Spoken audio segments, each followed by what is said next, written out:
Welcome to Joe's Political 101 series. How you been doing today? I hope everybody's doing well.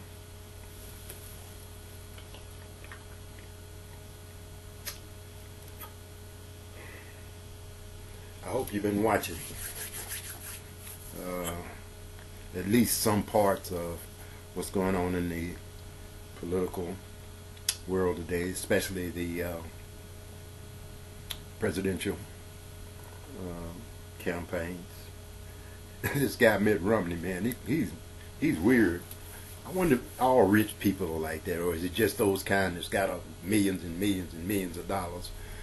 I mean, this cat, he looks so stiff. He looks like when he's walking through people, he's afraid and he's scared that some poor person's going to touch him or do something to him. You know, he's got all these bodyguards around him.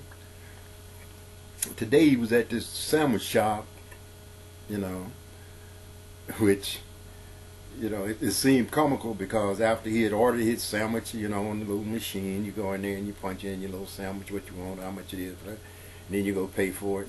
And after he came out and was giving a speech, you know, he talked about it. Well, this sandwich shop, man, you go in there, you punch in the sandwich that you want, blah, blah, blah, and then you go pay for it. There your sandwich is. That was cooked. I mean, like, what's the big deal? Well, I guess when you got millions of dollars, you know, you don't go to McDonald's or Wendy's or sandwich shops or anything like that, little thing like that is really exciting as hell. You know, you just, you know, just do it right there and you walk over here and you pay for it and there your sandwich is. I don't know what the hell I'm going to do about that. That's some innovation right there, ain't it, boy? That's got to be right. The dude is comical. You know, and I keep looking at him and looking at him, and I'm saying to myself, he'll get ate up around the world with the other leaders. They'll just suck him up and bite him and throw him to the side. He's something similar to George Bush. You know, George Bush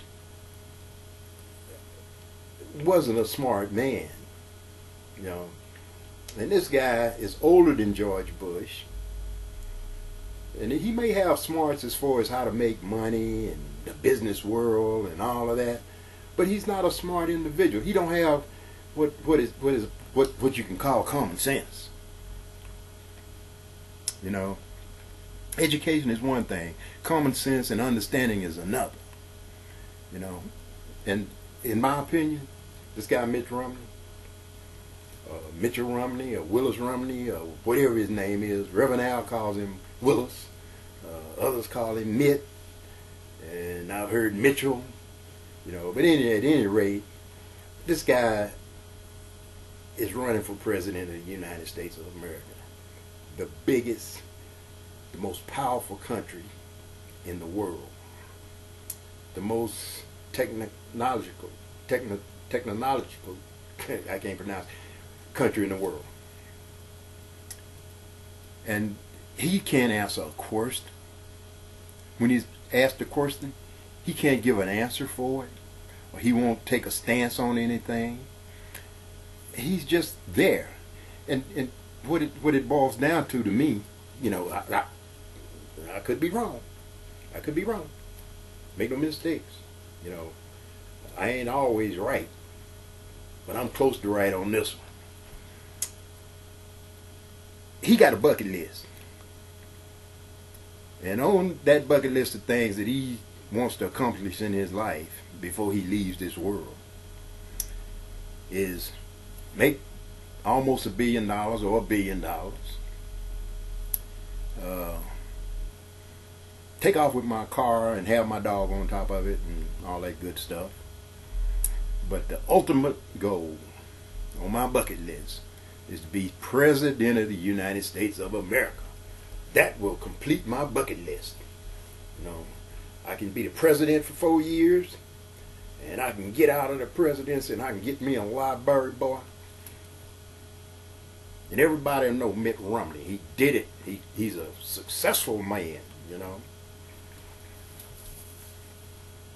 he talks a lot of stuff. You know, he's all the way pushed over into this ultra right-wing fringe of America. You know, he's appealing to those people. You know, and a lot of people don't realize when you talk about who the right wing is.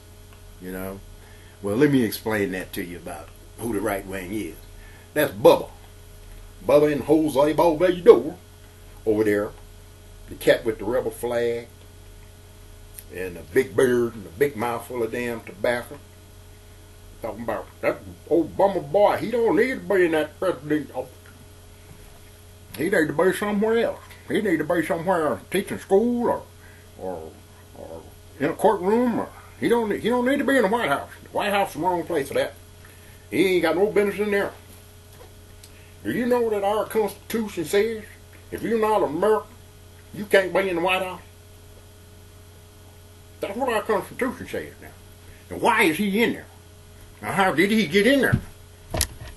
Them liberals over there, they did that. Them liberals. We're going to get them liberals. We're going to get them out of there, and we're going to get this right-wing thing right. We're going to get the right people back in that White House. They got to be white. You can't have no dark-skinned people up in there. No Hispanics, no Muslims, no black folks. None of them people. Don't you put them in that White House no more. We're going to get them out of there. We're not going to let him do nothing. Because he ain't supposed to do that. He ain't that smart. He's too dumb to be in there. It kills me. It kills me. You know, I'm trying to make a joke of it. But in reality, the truth of the matter is, you know, there's a lot of people that feel that honestly feels that way. That nobody except a white, Anglo-Saxon, Caucasian man should be the president of the United States of America. You know, President Obama winning that presidential election in 2008 set a precedence that anybody in America, any American, can be president of the United States. You know, growing up, a lot of kids like myself and many others, you know, I'm going to grow up to be president, or I'm going to grow up to be a general, or I'm going to grow up to be this, I'm going to grow up to be that. Not really understanding or knowing at the time that, you know, how much education you need, how much connections you need, all of those things to get to that level. You know, it takes a lot to do that. And you got to admire this man, President Obama. You got to admire him for doing it, for getting the education, for maintaining his integrity, for maintaining his personal life. You know, you can't take that away from him. You know, he come from nothing to something, and everybody don't do that. Normally, the person that make it to that White House, especially on the Republican side, is somebody that was born with a silver spoon in their mouth. They feel like being the president of the United States is the path that they should be afforded. And Mitt Romney is one of those. Mitt Romney is one of those people. He thinks he's deserving of it, even though he's as ignorant and out of touch with the real world. You know, that it's impossible for him to be able to do this job. If you notice how he bounces around and he's shaking and he's nervous and he's just fidgety. You know, I remember seeing one interview with him where the guy was asking him some kind of hard questions, you know, and he got all uncomfortable and he stopped and he recrossed his legs and okay, let's start over. You know, I was laughing. I had to laugh at that crap because it was funny. You know, here's a man that wants to be the president of the United States, and you take somebody like Russia's Putin that he have to deal with. Putin will run him out of the office probably. He'd be so nervous he can't talk to the man. We don't need that in our country. We don't need somebody that's going to be told by Mitch McConnell or John Boehner or Eric Cantor or Paul Ryan or any of the other senators, you know, what to do. Grover Norquist. Here's a tax bill. Can you sign it? Oh yeah, I'll sign that for you, buddy. No, we ain't raising no damn taxes in this country. So he'll sign all that legislation. Grover Norquist made that statement. He don't care who the president is, as long as it's a conservative with 5 working digits that he can sign bills with, tax reform bills with. That's what Grover Norquist said. On the serious side, which I was serious about that because Mitt Romney's an idiot, we don't need another president that's going to go and start another war. He's already said a number of times that a nuclear Iran is unacceptable and we got to do whatever it takes to stop it. And basically what that means is there's going to be some form of military action from a conservative, neoconservative Republican. That's the bottom line. And what that boils down to is my grandkids, your son, your daughter having to go across that water and fight another war for no reason at all. Now, I believe in the military. I'm a retired military veteran. And I understand who makes it up. It's the low, the poor. Well, let me put it this way. It's the poor, low-income, middle-income people that make up the military. It's us, people like myself. You know, we're living on minimum wage or a little bit more than minimum wage. As our kids grow up, they can't find jobs locally. Many of them join the military, you know, to protect our country. We go fight to protect our country. I participated in a war and got no credit for it as far as I was concerned. Got spit in my face by people who opposed the war coming back from Vietnam. But, you know, those days are over with. I've learned to cope with that. I've lived with it. It's all good. You know, it's all good. It's over with. And we don't need any more of those wars. We don't need to send any more of our children off to be killed abroad or wounded or injured or damaged mentally behind this crap. We need to re-elect President Barack Obama for another 4 years. He needs another 4 years. And hopefully, with another 4 years, if we can get some of these right-wing, crazy, idiot people out of the Senate, out of the Congress, so that we can get some stuff did to get people back to work. You know, I have a list of people that I would love to see leave the Senate and the House of Representatives. John Boehner needs to go. Eric Cantor needs to go. Paul Ryan needs to go. Darrell Issa needs to go. You know, these people are nothing but obstructionists. You know, and then you got in the Senate, you got Mitch McConnell, Pete Sessions, David Vitter, Steve Scalise,